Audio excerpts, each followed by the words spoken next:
Oh, hey, snuck up on me. You just caught me pretending to clean. But while you're here, go ahead and sit back and relax. Enjoy this video. Today, we're going to be making a 10-sided box. And the best part about it is, we're not going to need this little guy.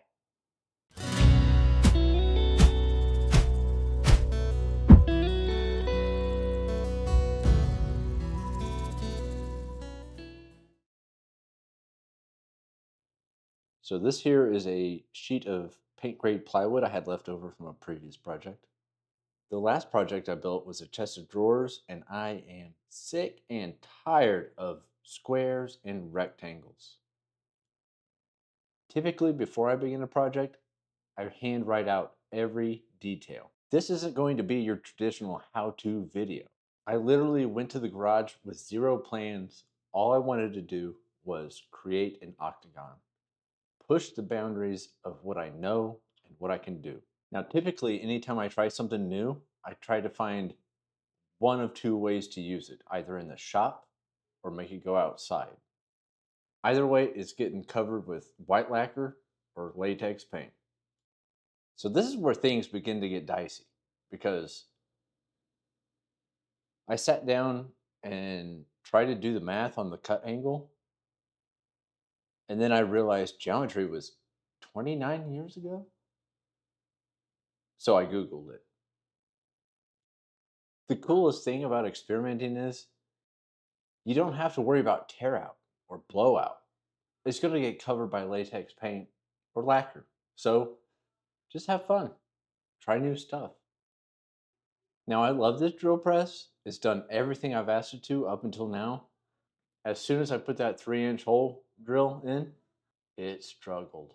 If you don't know by now, we're making a birdhouse. I never knew what this little peg was for, but the birds like to stand on the peg and then look into their nest and see if it's clean or not, or check it out. So I'm still not sure what happened. It could have been the cut angle, or it could be this glue up. But after the glue dried, I found little hairline gaps in the miters. Thankfully, this is an outside project. All I had to do was fill the gaps with wood filler, sand it back. It's going to get covered in paint anyways, so it doesn't matter. At this point, I realized I'm not only building an octagon, I'm building 3 concentric octagons, much like what you'd see in a bullseye. Now, I'm not sure if this is the best way to do this. If you have a better way to do it, hit me up. The best way I could figure it out was to use like kind of stop blocks, outline the outside of the birdhouse, the main part of the birdhouse, and then use the track saw to cut it out. Now, you don't need a track saw to do this next part. All you need is a straight edge that you can clamp down and run your circular saw across it. The problem I've had in the past is I had a super cheap circular saw, and the chatter was so bad it was just a terrible cut. This angle here is what we call a good shot of my elbow. This illustrates why buying battery powered tools is not important. You're going to hook dust collection hoses up to it anyways, and then everything is going to get snagged. Unless you're working somewhere remotely, out in the middle of nowhere, don't waste the money on battery powered tools. There you go. That should do it.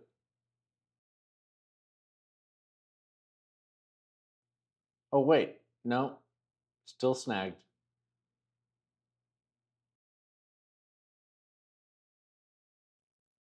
There you go, dummy. Hold the hose. So now we've created our first concentric octagon, and we have to duplicate that.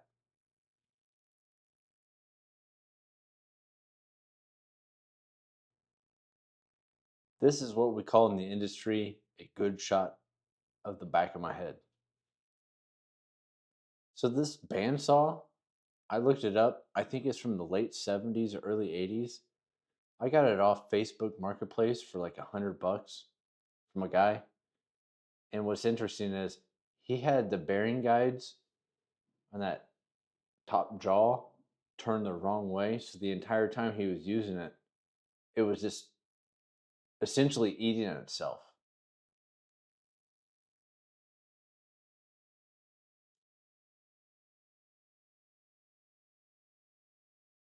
Now it's time for one of my favorite techniques,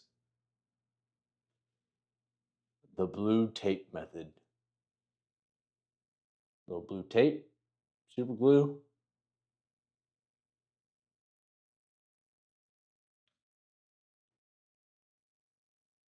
Bada bing, bada boom. The old switcheroo. Bob's your uncle. Now, at this point, I knew, at the very least, if I had to scrap the whole project, throw everything in the trash, I can walk away with 2 stop signs.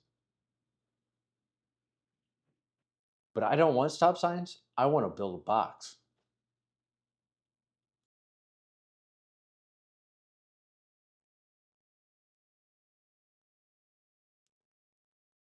So this is where I figured out how to fasten the main part of the birdhouse to the bottom and the top. I grabbed the same setup blocks from before, drew an outline around the outside of the birdhouse and on the inside.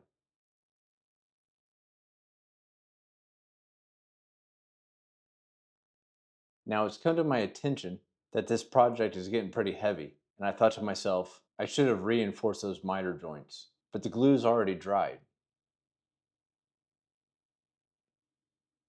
And I couldn't think of a better way to do it, so I just drilled right through it and pounded in dowels.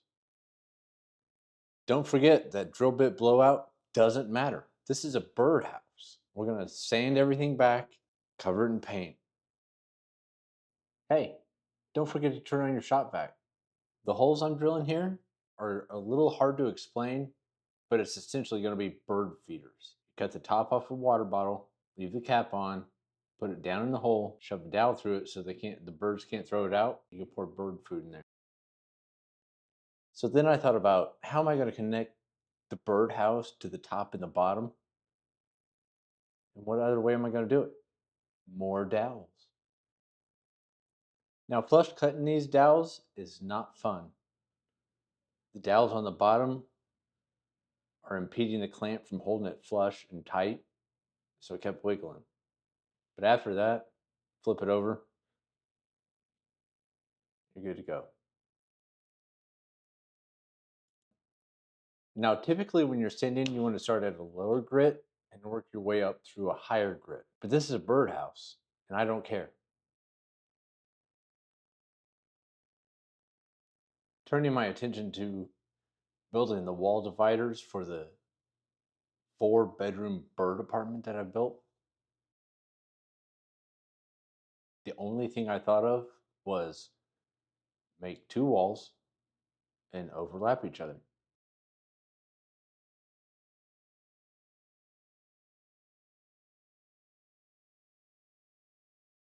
Now, I didn't use glue here because this is so snug that it's totally tight friction fit. Look how many times I used a hammer. Looking back, I think I smashed my finger on that one.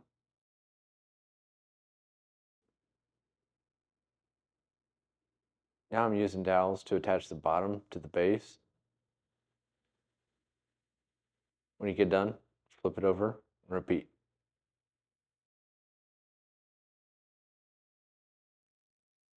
We're getting near the end of building this birdhouse, but what's cool is I guarantee you'll never hear complaints. I think we'd shove dowels through every piece on this project. At worst, they may poop on your car, but I guarantee they'll never show up at your house with grievances. So don't be afraid to try new stuff. Just make sure what you're building goes in the shop or goes outside. So I think we have to take a step back now because I think we lost the point of this video. It's not about how to build a birdhouse. It's about pushing yourself to try new things, and pushing yourself to learn new things. Why are you still sitting there? You just watched me do it. Now get up and do it yourself.